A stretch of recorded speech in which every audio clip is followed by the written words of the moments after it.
on Spectrum Radio 1 FM 90. Well, good evening, listeners. Welcome to Spectrum, the 29th of February, a Wednesday, the year 2012. And I'm your host, Kenneth Lukwago, steering the show today. And our topic of discussion today rotates around education. And we are saying, seeking solutions to the challenges noted in the education sector. Where should the efforts be? Where should the efforts be directed?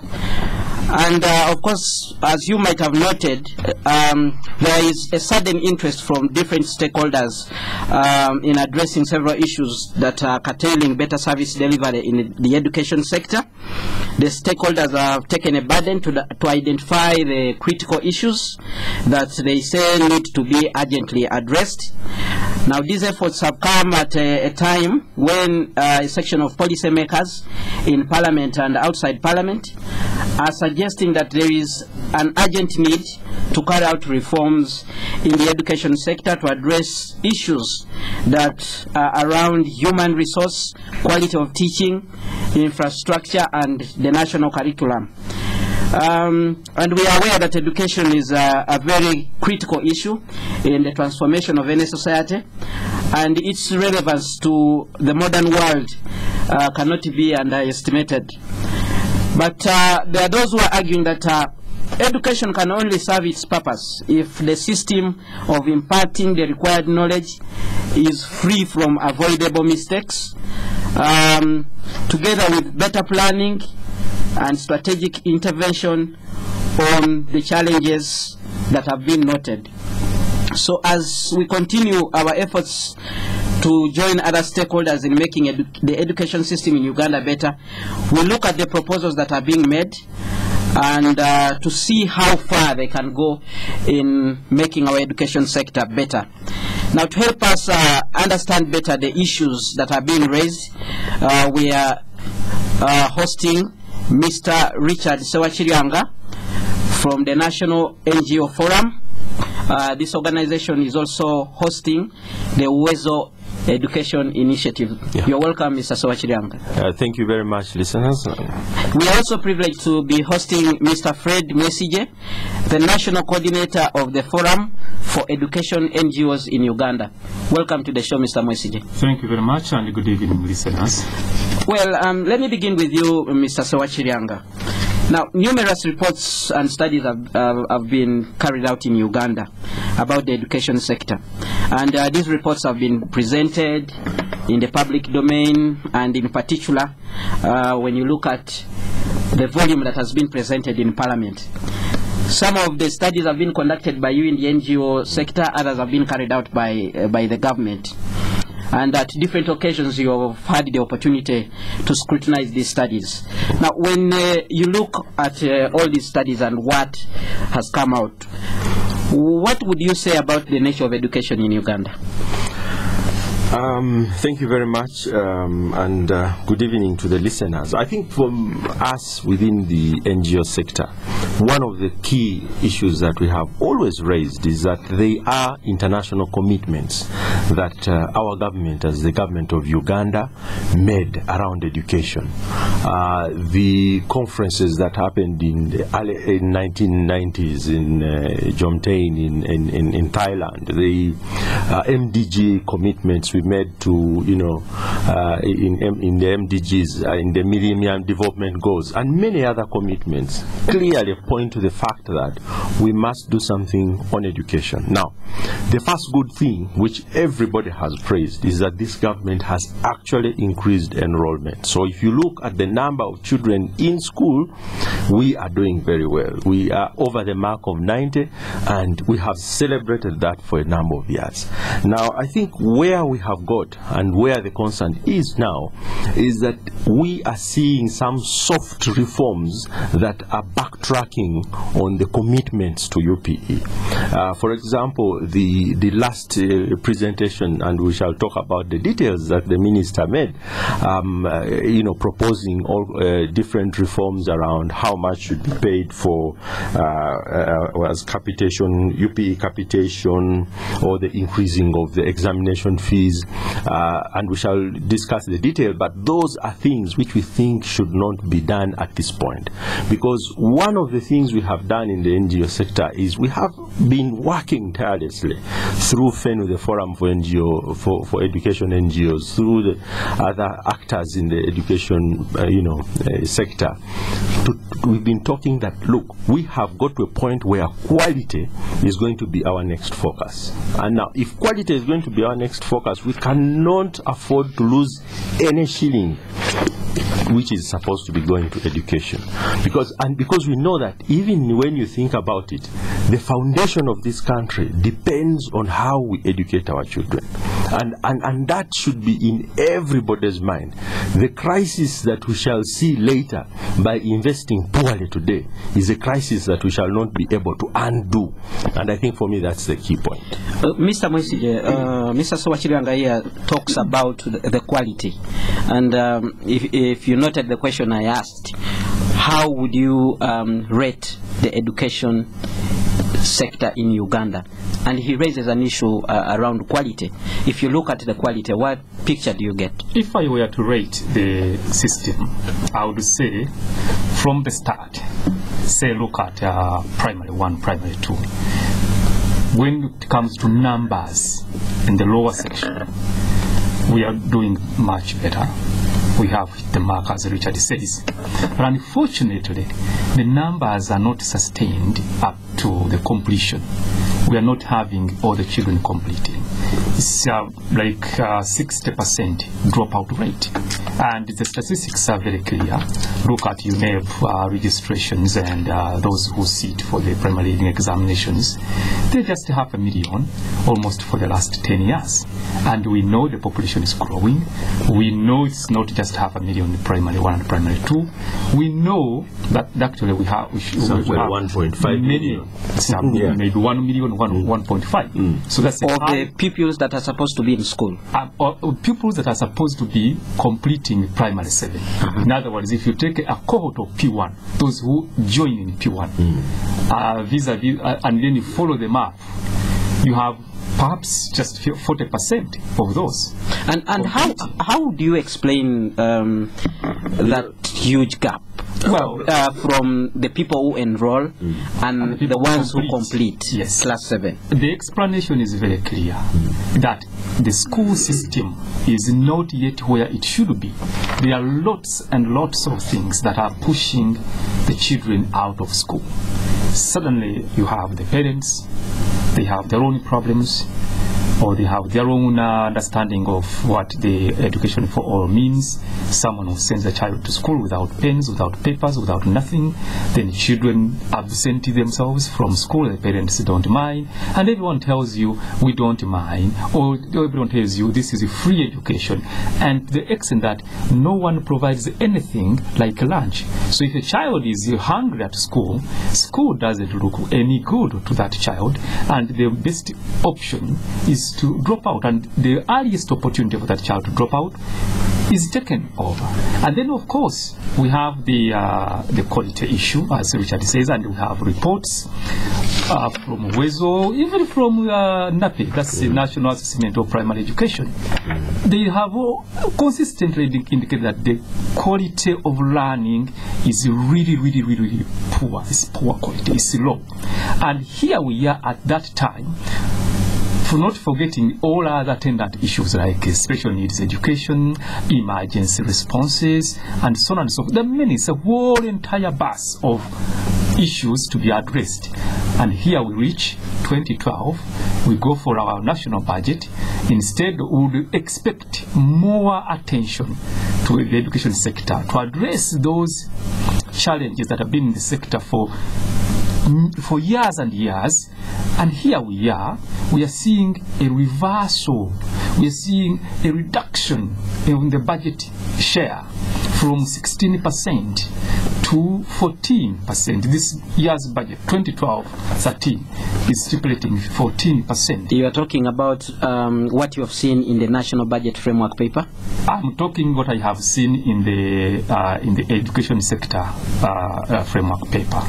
And then also the proposals, for example, proposing that UPE gets scrapped from urban areas. We think that is backtracking on the policy. That we think that is like, do they say pulling the rug from under the feet?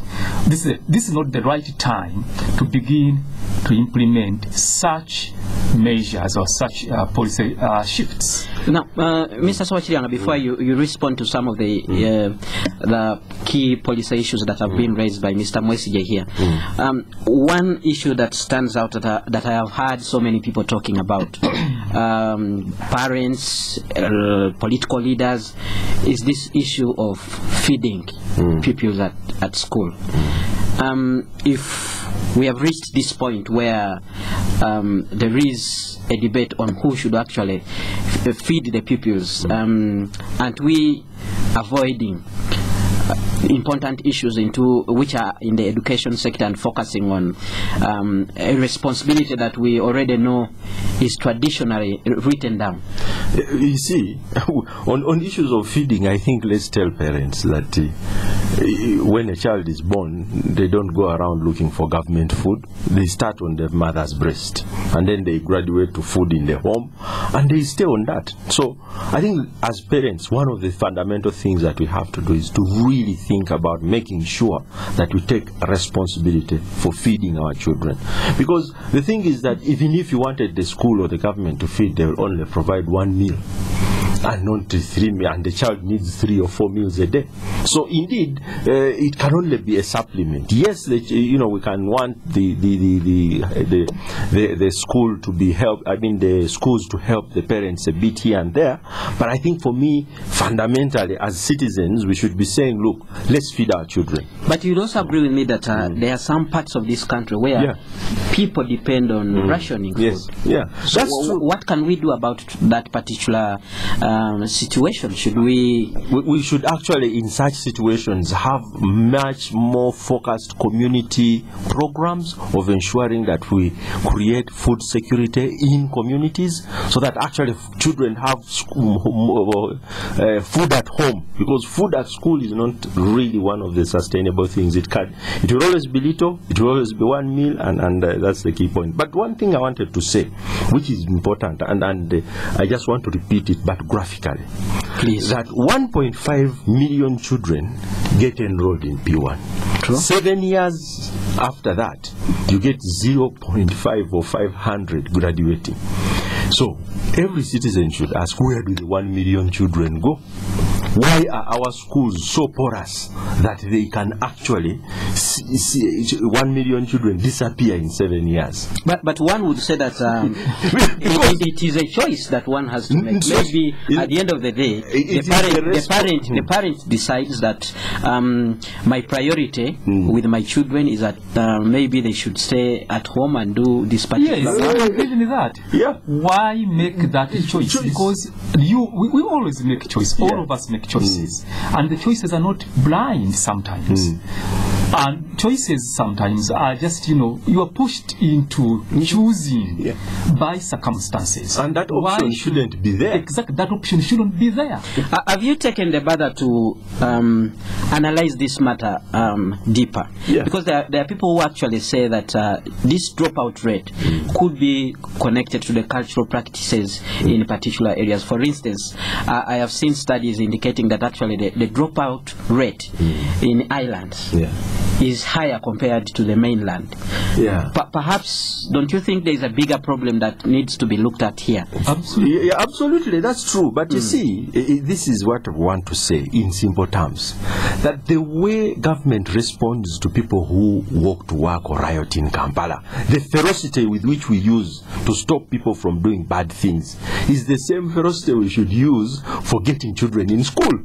We should be as as vigorous, as energized, as animated to make sure children, not that we should tear gas parents, but we should make parents know that that illiteracy is not an option, because it is not an option in development. You will not, people who are illiterate in this country are suffering more than those who are literate. So that's why we are saying this backtracking on UPE is something we cannot entertain. We must make sure that government finds the money. If they can find money, 103 million for a car, surely find money for the children, for their examination fees. And that's what is the simple message.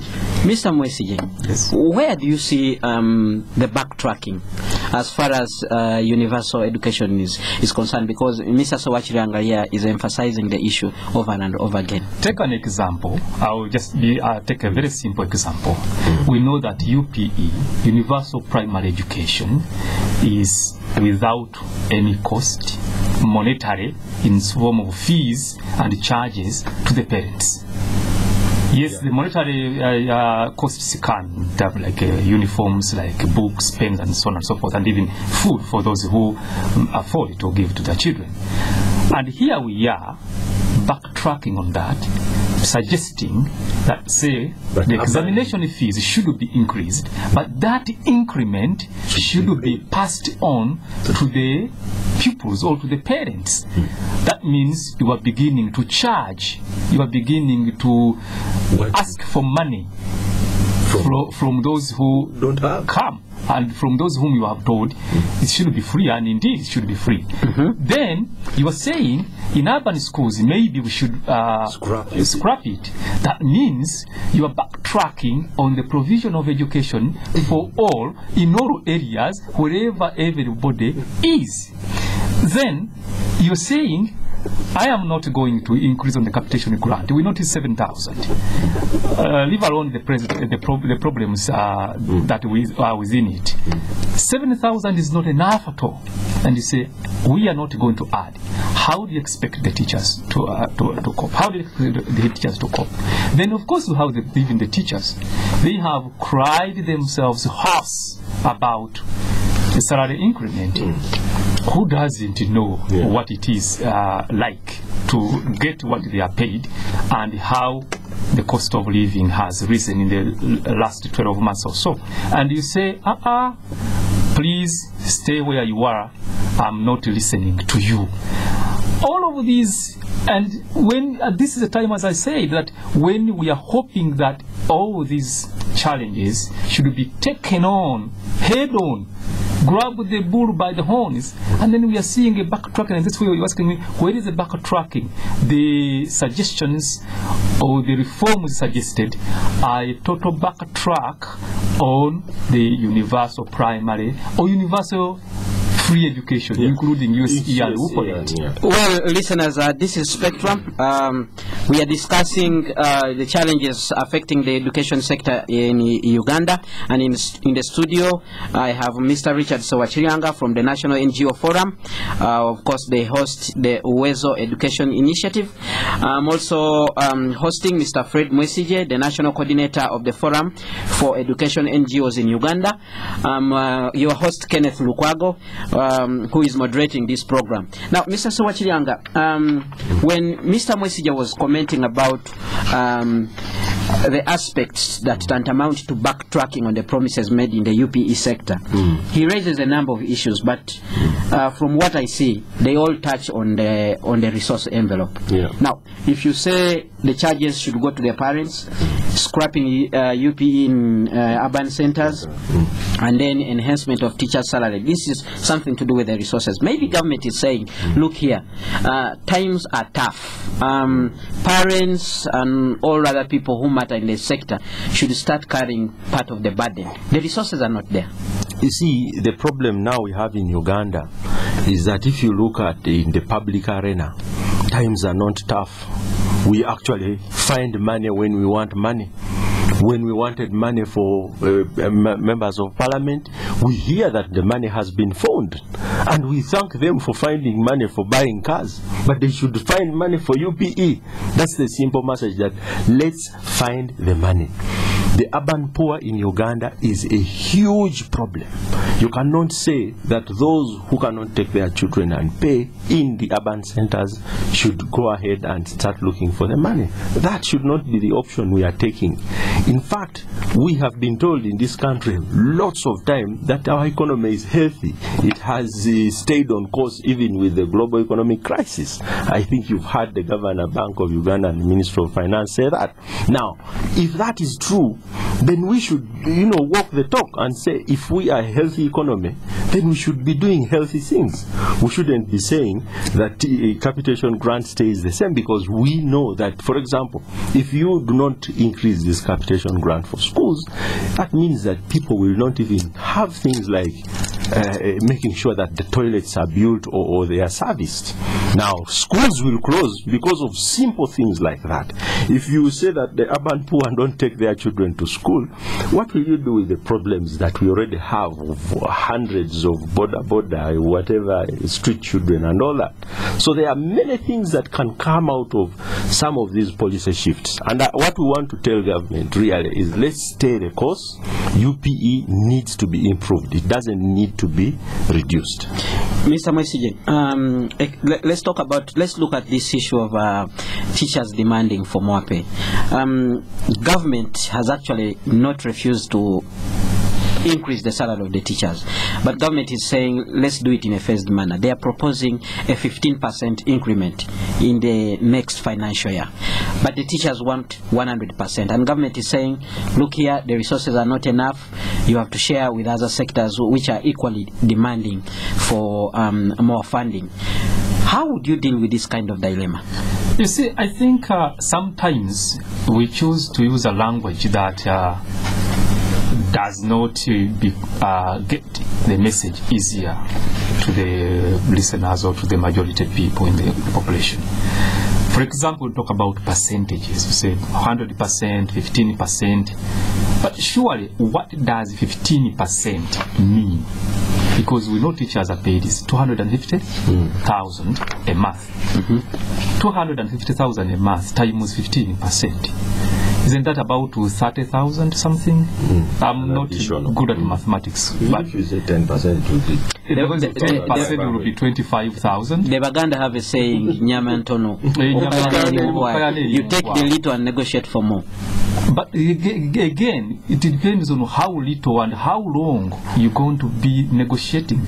We have to be sympathetic, if not realistic to ourselves when dealing with the teachers. We shouldn't deal with the teachers as if we're dealing with the people from another planet. We are dealing with our relatives, we are dealing with our fellow Ugandans, and most important, we are dealing with the people who handle the people who hold the future of this country. That is our children.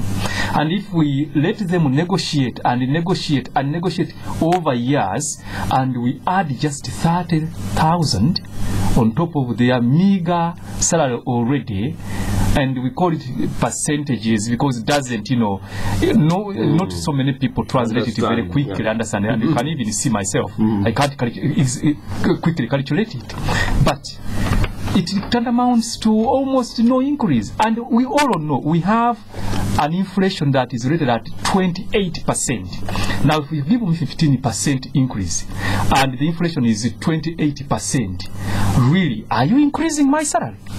At this point, listeners will have to go for a short commercial break. When we return, we will continue looking at these particular challenges that are manifesting themselves in the education sector. In the studio, I have two gentlemen who have a lot of knowledge about the education sector in Uganda. We will continue looking at the issues they are raising, but we will also specifically look at some of those reforms that can make universal education in Uganda better. Do not go away. Special fares to the US, London, China, and India, with extra baggage allowance on selected flights. To book your flight, contact your local travel agent or call us on 041-7800-900 or book online at qatarairways.com/UG. Qatar Airways, world's 5-star airline. Terms and conditions apply. China Mike and I, we go back a bit. We knew John at the beginning, working for someone else. But he was different. He had vision, saw opportunities. He started working towards his goal, opened his own garage, and worked, learning the hard way. His reputation spread. Trust, consistency, quality. Soon people were coming to him from all parts. He made himself and his whole street prosper, and also helped friends, seeing potential in people and helping them on. But John never shouts about all his success. He's just who he is. Special. So here's to men like John who make a difference, who enjoy Nile Special, the rich, satisfying taste from the source. Nile Special. You've earned it. Not for sale to persons under 18. Spectrum on Radio 1 FM 90 is brought to you by Stanbic Bank. Welcome back from that short commercial break. Our subject of discussion today, we are seeking solutions to the challenges noted in the education sector, and we are asking a question: where should the efforts of all stakeholders be directed? In the studio I have Mr. Richard Ssewakiryanga from the National NGO Forum, who also hosts the UWEZO Education Initiative. Of course, they carry out studies and research to tell us exactly how pupils are performing in terms of learning. In the studio we are also with Mr. Mwesigye, the National Coordinator of the Forum for Education NGOs in Uganda. Before we went for an ad break, Mr. Ssewakiryanga indicated that you would be telling us some of the critical reforms that you think would push forward free education, that is the universal education program in Uganda. But before we do that, let's exhaust this issue of funding. Mr. Mwesigye, earlier you indicated that you have noted that the budget of the sector is shrinking. Can you give us some figures to support your argument? Yeah, thank you. Like, for example, if I may quote a few years, or just two, 2010/11, the sectoral share was at 16%. Although I should remind the listeners that the National Development Plan stipulates 17% sectoral share of the national budget. And so in 2010-2011, we were at 16%, almost hitting the mark of the national development plan. Okay. And now, unfortunately, 2011-12, we came down, and now 2012-2013, we are even going further down. When you said that in 2011-2012 we came down, what was the percentage? We came to 14%. Okay. And now we are going down slightly below 14%. When is that?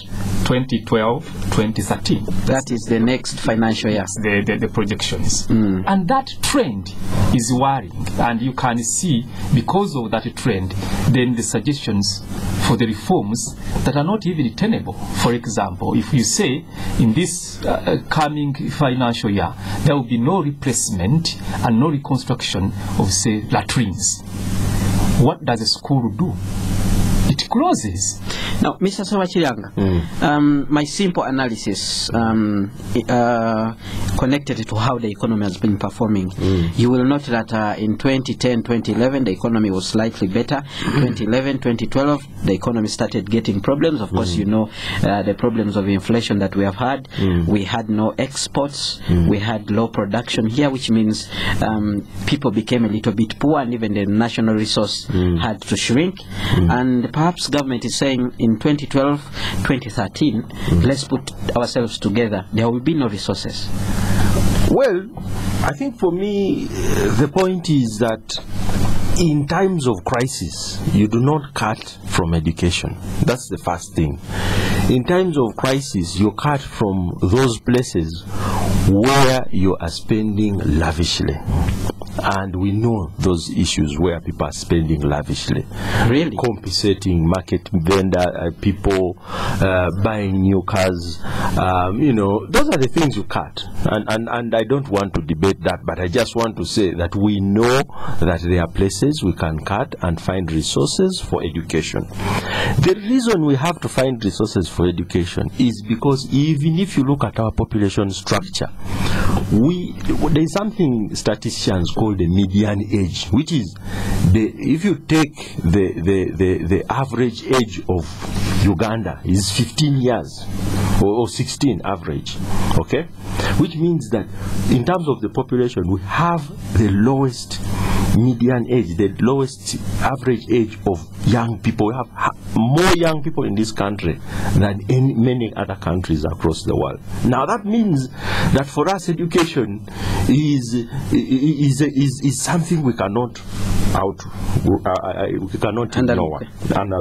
The other thing I think for me, which has already been, and actually it's the Ministry of Finance, our colleagues in the Budget Monitoring and Analysis Unit, actually found that you can save up to 25 billion by eliminating ghost schools from the budget of education. Now, so you're saying that there are schools that do not exist? Well, that is what their reports say. I just read. That's what the Budget Monitoring report says. That Ministry of Finance, Budget Monitoring and Analysis Unit 2010-2011. You actually say yes, that a government entity has identified yes, a problem. And why then is it not being addressed, since they sit under the same roof? In fact, even when you read the Education Development Partners speech at the recent opening of the 9th Education Sector Review, which was held on Tuesday, they raised the same issue, that 25 billion could be saved. We don't know, maybe not, it could even be more or whatever, but that's the point, that we should do something around that. Mr. Mwesigye, doesn't this point to the challenge that we are facing today, the issue of corruption? Could it be one of the challenges that is eating up the education sector? Absolutely. And the point here, as Richard has raised, is that when you have problems, when you have challenges, and you have maybe less money, as you claim and as you argue, education should not be the first sector to be touched.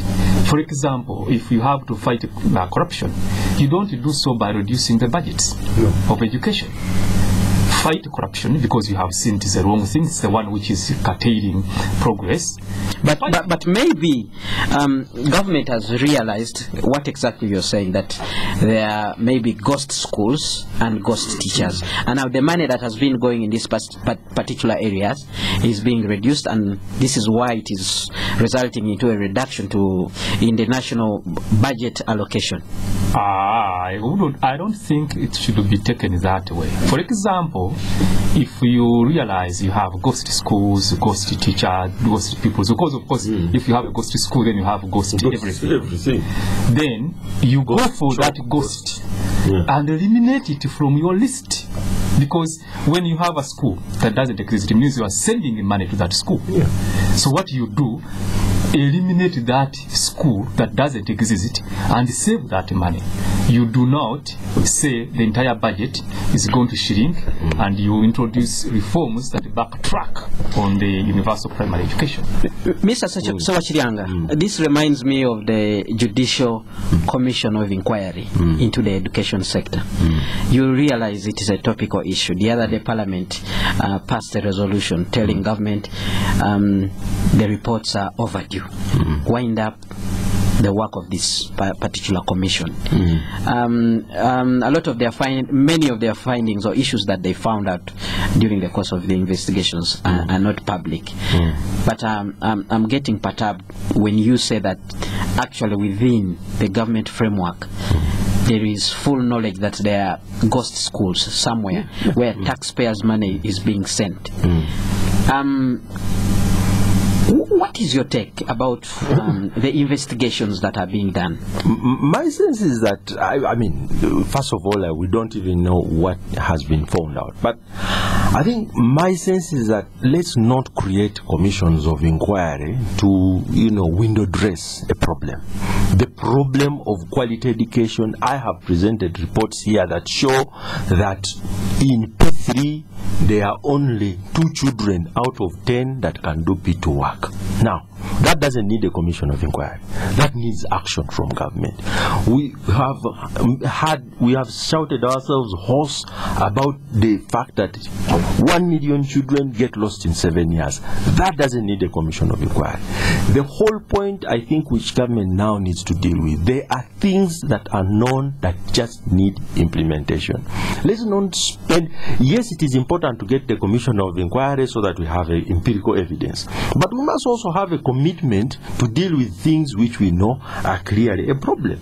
When the minister stands up and says, I'm not giving 3.4 billion shillings for sanitation in schools, really, I become perturbed, because for me those are the things which I feel, why do you, if you are looking for cuts, how can you cut sanitation? But I remember those days when I was still in primary school, issues of sanitation like construction of latrines, digging them up, was an issue of PTA, Parent Teachers Association. And I remember in some rural schools, actually teachers would team up with parents and even dig pit latrines. Isn't it a problem that I hear of issues like PTA being abolished? In some places these associations have been scrapped. Hasn't this detached the parents and the teachers from the responsibility of looking at some issues that can be addressed from a personal individual, for instance, sanitation? I think we have to increase community participation. We have to make sure that many more parents are out there supporting schools. We know that, if you look, for all of us who started in times of Amin, we remember that PTA is what ran our schools. So it's true that even in times of crisis, you can run a school. But this is not a crisis. We are in an economy that has been said to be growing. So we are not going to say that again, we just ask every parent to because people pay taxes, they do hundreds of different things. I think the government should make these kinds of commitment. 3.4 billion shillings in Uganda is very little money to be given to schools for education. So for me, my take from the question you had asked earlier is that where should the money come from? The money should come from things that we know. What should the Commission of Inquiry do? It should conclude quickly, finish its results, but also ensure that those things where we know and are available as inefficiencies that haven't been worked on, somebody does something. Dear listeners, at this point we would like to hear from you. You might be a parent, you might be a student, you might be a key stakeholder who has been affected by the nature of service delivery in the education sector in Uganda. At this point, we would like to hear from you.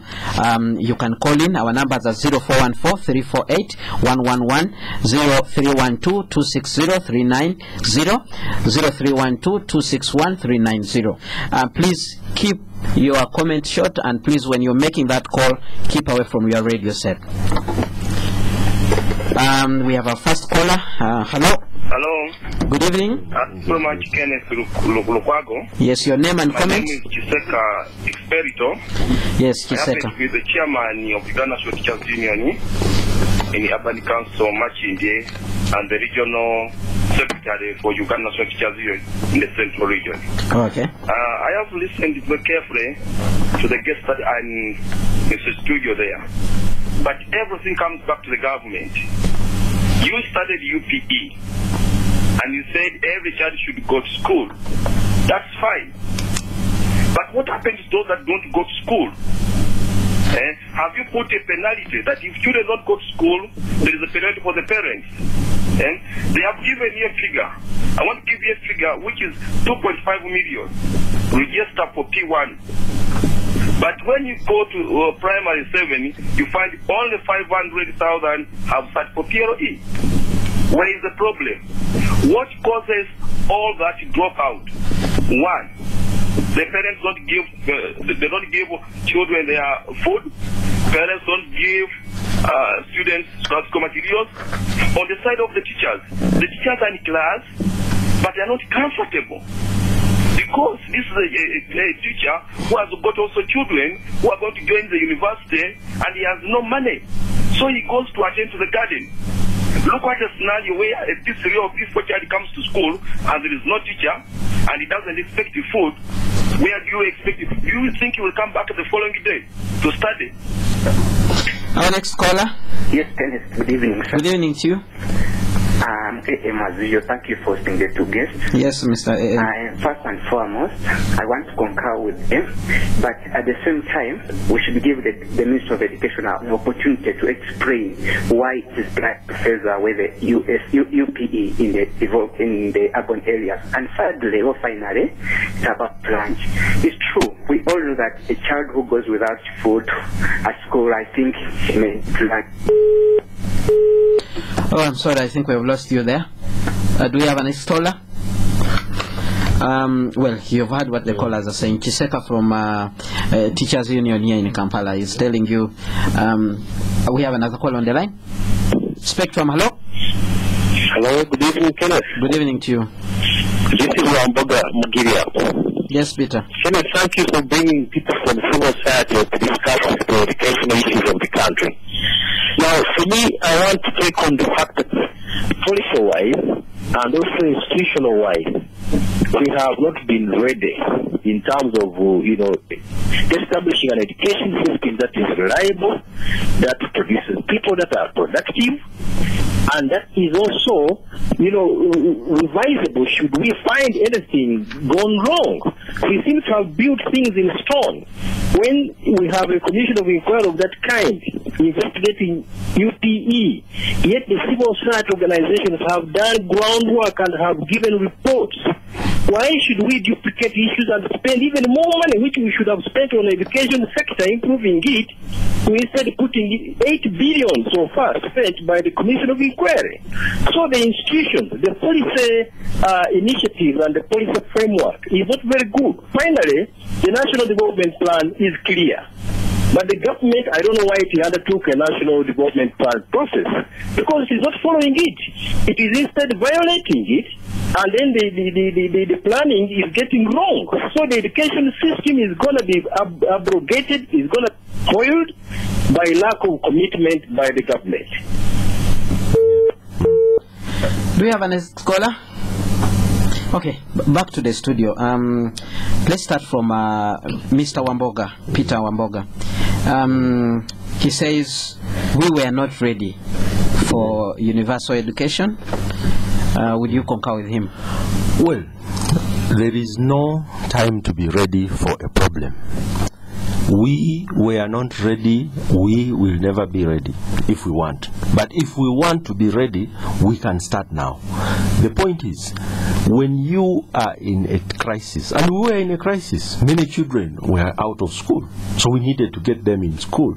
So I think for me that's a point of readiness. I don't think we are not entirely ready. The point he has made, which is that we are not educating children in a manner that will service the society and economy, I think that's where the quality question comes in. And we are shouting about this ourselves hoarse, because I don't know if people know the crisis in this country, that you'll get a P7 child who cannot write their name, you get children who cannot count, and they have done 7 years. Just imagine yourself wasting 7 years and then you come out and you're a useless product. So I think for us, we would like to say that Uganda there will never be a time when we will be ready. We have to start and engage on the problems and make sure that they work. I also concur with the point he has made that we are not implementing the NDP. Fred just told you that we said in the National Development Plan that 17% of our budget is going to go to education. 14% is what we are giving. Now we are the lowest in East Africa. And now what are we doing? We seem to be wanting to always go lower instead of aiming for higher. And I think, and we know that there are funds that are also attracted, we can get from donors if we hit a higher to over 20% increment in our national budget. Mr. Mwesigye, Mr. Wamboga raises another issue. Why conduct commissions of inquiry when NGOs have made a number of reports? I would say, why should government trust NGOs? Yes, I would say very clearly that NGOs have been here for quite some time. They have started schools, they have supported the schools. Even at our worst times as a country, we know what NGOs have been doing. And secondly, NGOs, I run some of them, and they are, the people there are Ugandans. Thirdly, NGOs have a tendency, if not an attribute, of being in the last village where almost no one has reached. There is an NGO there. Fourth, these are issues that everyone will tell you whenever you gather people around and you say, what is the problem? So, why shouldn't you trust those Ugandans? Why shouldn't you trust those institutions that are by Ugandans and for Ugandans and are right at the heart of the problem in the last village, on the last homestead, and so on and so forth? So that's the reason why I say the government should trust, should respect. And in any case, if I don't articulate the interest of Ugandans, whose interests am I articulating? The more reason government to trust me, because I'm articulating the interests of Ugandans purely. I'm not a political party. I don't work for any political party. I'm not anything else but the common man. Mr. Ssewakiryanga, another caller, AM, talks about how bad it is to move UPE, universal education, away from urban areas. But you will also note that KCCA is implementing a policy where they are moving so many things outside Kampala. Today, you might have heard on the news, they are moving away markets. And you also might have heard about the plan of moving away schools from Kampala, from the city, because there is need for space for expansion. So don't you think if this policy continues, we are likely to see all schools moving away from the city center, and therefore government will be right in what it is doing? I think for me, first of all, I think this city requires, maybe as NGOs, we shall have to undertake to go and see the executive director, and we help how to do social work and do development with the human face. Because I think the way in which some things are handled is probably, maybe because she comes from the legal background, the text is more important than the person, but I think it's important that we help this city to know that all these services can coexist so long as you plan well and you implement your plans. And that will also require working with different people. So for me, I think that is something, we can't just move things away, because wherever you move, you will also create another problem. So where will you move? Because you can move a school from Kampala to Wakiso. Wakiso becomes urbanized, so you move it from Wakiso to wherever, then it becomes urbanized, and then you have a problem. So I think that for me, that's not the solution. I think actually, and to go back to the point that he has made about NGOs, the thing is that if you want best innovations in education, look to some of the things that are being done by non-government organizations today. I can mention like 3 simple solutions.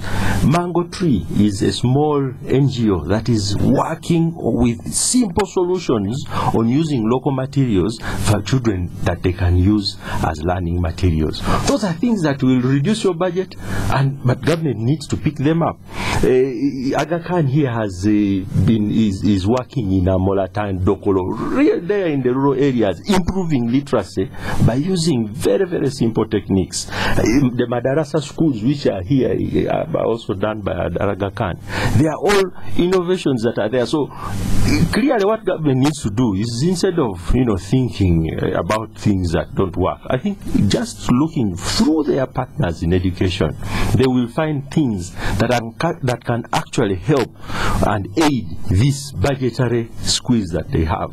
But that doesn't mean that then they move money away to other things that can wait. Mr. Mwesigye, Mr. Chiseka raises a number of issues, but basically his questions touch on the issue of school dropout. As we wind up, can you give us those solutions, those issues that urgently need to be done to be able to keep our pupils in school? Yeah, the solution is as simple. One is to make a school attractive and actually make it a stronger magnet for those children in it. Let the child not hate school. Make the child love the school. How do you do that? How do you do that? You remove all the impediments that are in the school. For example, I mentioned the issue of feeding at school. If a child is hungry at school and is being taken into lessons, suddenly it becomes a big problem for that child and has to take the earliest opportunity to drop out of the school. And secondly, don't ever allow it to become a choice for the parents to allow or to pull deliberately their children from school. And as you said in the beginning, this is where we are seeing in some areas where parents are pulling their children out of school because it is a better choice than keeping them in school, which means the school is not delivering on its promise. The school is supposed to improve an individual. And if this child comes home, cannot read, cannot write, but has been in school for 6 or 7 years, and the parent looks at the child is grown big, doesn't see the value of this child being in school, suddenly the next choice is to pull that child out of school. Don't allow that choice to happen to the parent. Now, we have to go, but lastly, Mr. Ssewakiryanga, apart from coming in this studio and talking about this particular issue, you as NGOs and as I know, National NGO Forum, you bring together a number of NGOs.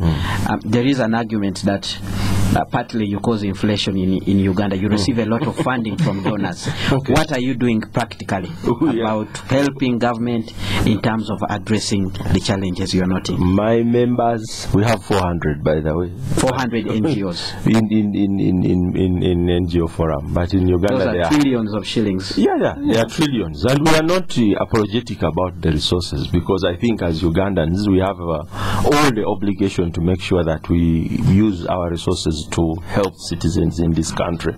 And the key innovations that you can find, I've just told you that if government wants to actually find ways in which we can be cost effective in the area of education, talk to the non-government organizations that are working in the education sector.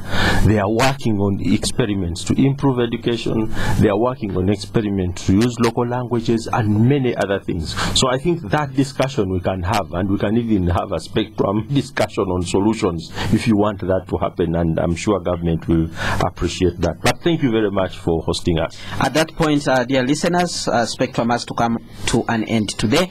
We have been discussing the challenges that are being faced, the challenges that are that the education sector in Uganda is facing today, and we were simply asking where should the efforts be. Well, you've heard from Mr. Richard Ssewakiryanga from the National NGO Forum, and you have also heard from Mr. Fred Mwesigye, who is the National Coordinator of the Forum for Education NGOs in Uganda.